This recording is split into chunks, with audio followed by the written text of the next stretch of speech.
മലയാളിയായ മനോജ് ചാക്കോ നേതൃത്വം നൽകുന്ന ഫ്ലൈ 91 വിമാന കമ്പനിക്ക് വാണിജ്യ സേവനത്തിന് അനുമതി ലഭിച്ചു. ഡയറക്ടറേറ്റ് ഓഫ് സിവിൽ ഏവിയേഷന്റെ എയർ ഓപ്പറേറ്റർ സർട്ടിഫിക്കറ്റാണ് കമ്പനിക്ക് ലഭിച്ചത്.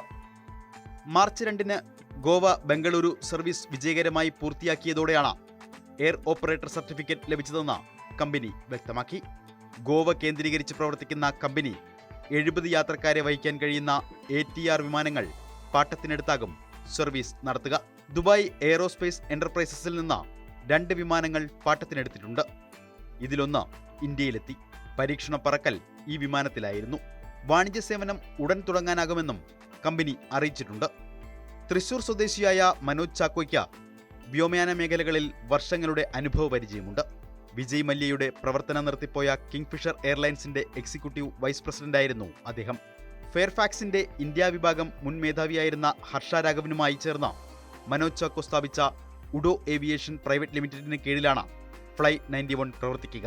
ഹർഷയുടെ കൺവർജന്റ് ഫിനാൻസാണ് കമ്പനിയിലെ മുഖ്യ നിക്ഷേപകർ. ചെറുപട്ടണങ്ങളെ ആകാശമാർഗം ബന്ധിപ്പിക്കുന്ന കേന്ദ്ര സർക്കാരിന്റെ ഉഡാൻ പദ്ധതിയുടെ ഭാഗമായ പ്രാദേശിക എയർലൈൻ സർവീസ് ആയിരിക്കും ഇത്.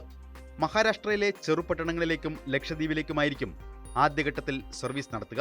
ഉഡാൻ പദ്ധതിയുടെ ഭാഗമായി മഹാരാഷ്ട്രയിലെ സിന്ധുദുർഗ, ജൽഗാവ്, നാന്ദേഡ് എന്നിവിടങ്ങളിലേക്കും ലക്ഷദ്വീപിലെ അഗത്തിയിലേക്കുമായിരിക്കും സർവീസ് എന്ന് കമ്പനി സൂചന നൽകി.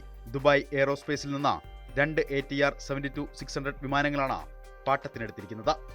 ഗോവയിൽ GMRന്റെ ഉടമസ്ഥതയിലുള്ള മനോഹർ ഇന്റർനാഷണൽ വിമാനത്താവളം കേന്ദ്രീകരിച്ചായിരിക്കും കമ്പനിയുടെ പ്രവർത്തനം.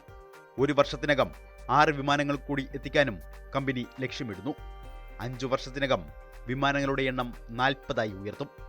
200 കോടി മൂലധനത്തിലാണ് ഫ്ലൈ 91 കമ്പനി ആരംഭിച്ചിരിക്കുന്നത്.